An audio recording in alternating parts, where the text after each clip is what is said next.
नमस्कार दोस्तों, मैं सस्मिता मिश्रा, ब्लेसिंग टीम उड़ीसा से।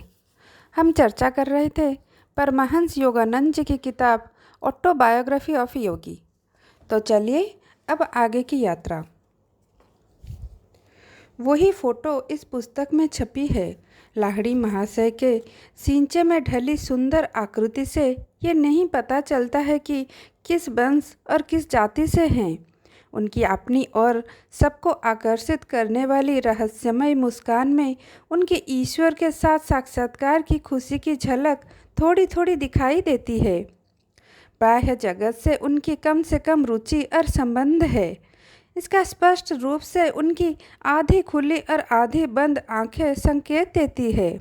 इस संसार के तुच्छ प्रलोभन से दूर वे आध्यात्मिक सहायता के लिए उनके पास आने वालों के लिए हमेशा तत्पर और उनकी जिज्ञासाओं को शांत करने के लिए तैयार रहते थे।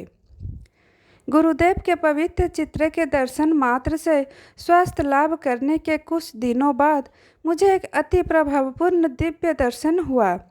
एक सुबह अपने बिस्तर पर बैठा मैं गहन दिव्य शान में डूबा गया था।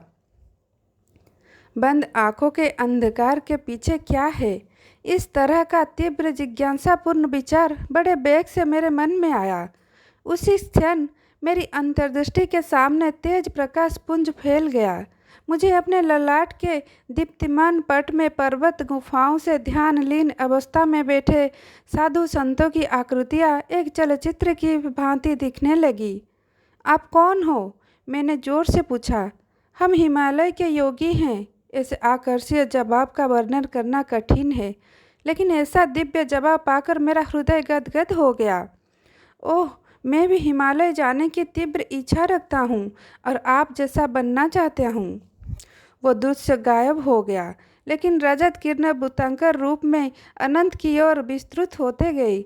ये अद्भुत प्रकाश क्या है? मैं ईश्वर हूँ, मैं प्रकाश हूँ। ये आवाज़ बादलों के सौम्यों जैसी थी।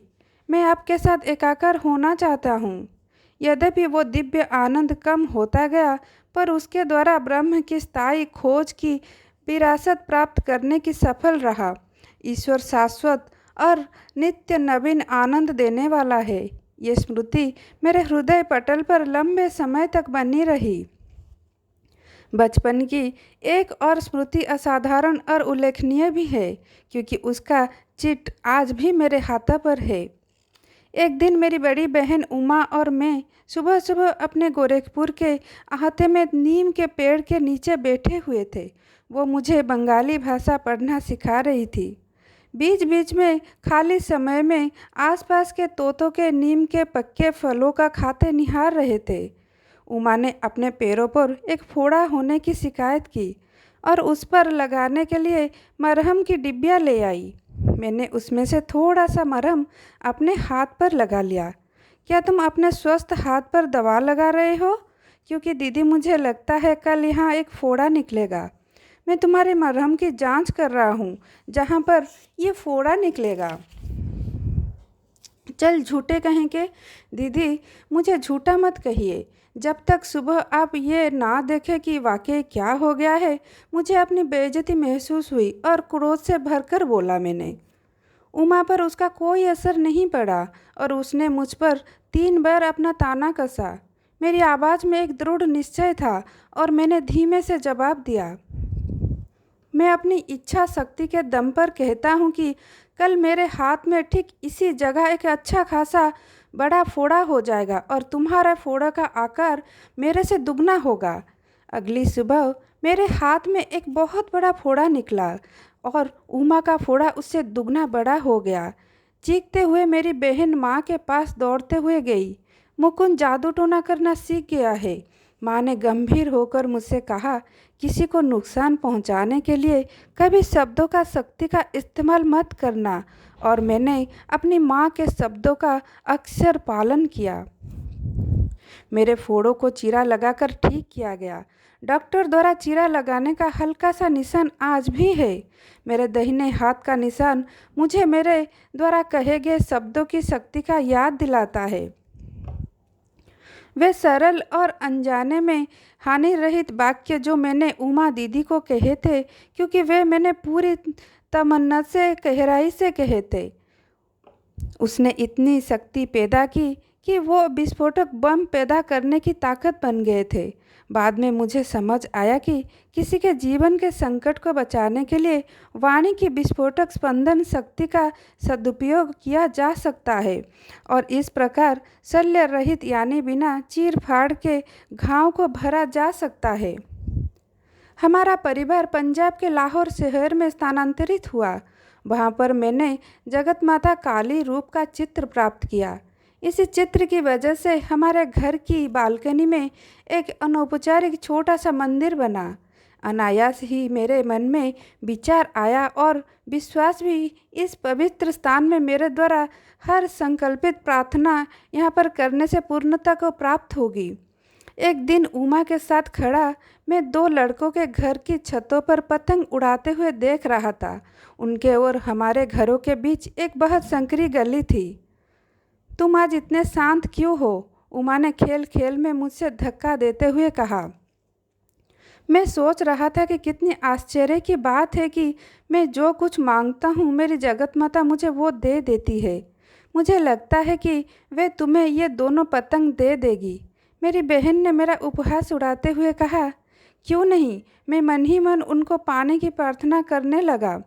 भारत में पतंगों की धागों पर मांझा यानी गोंदों और शीशों का चूर्ण लगाकर खेल खेला जाता है।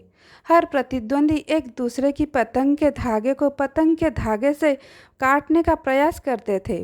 कटी हुई पतंग आज़ादी से छतों के ऊपर उड़ती है और उड़ी पतंग को फड़फड़ाते हुए बहुत मज़ा आता है। उमा और मैं भी बालकनी में खड़े थे, जिसके ऊपर छत थी और दोनों ओर दीवार भी थी। ऐसा असंभव था। प्रतीत होता था कि पतंग हमारे हाथों पे आएगी, क्योंकि उनके धागे निश्चय ही छतों के ऊपर फंस जाएंगे। गली के उस पार खेल शुरू हो चुका था। एक पतंग कट गई थी। तुरंत पतंग मेरी ओर उड़ने लगी।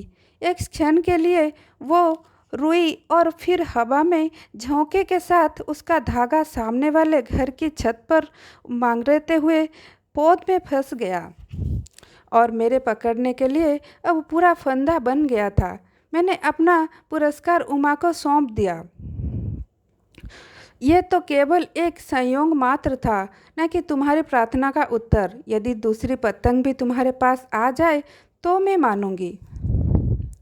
मेरी बहन का काली आंखों में शब्द से कहीं अधिक आश्चर्य का भाव था।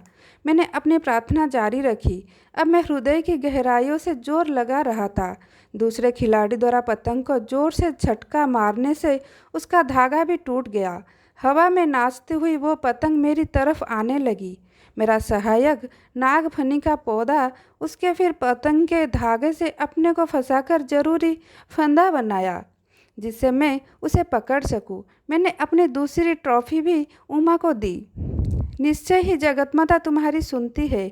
मेरे लिए ये सब अजीब गरीब जैसा था।